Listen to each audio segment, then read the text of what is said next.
omkhulu yewathu asicamakusha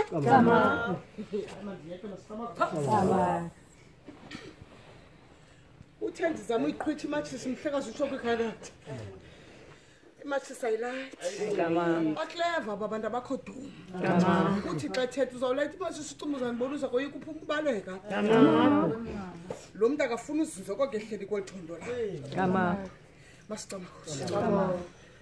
xa sisondela uzawubona camako uzathi mama ndimbona umntu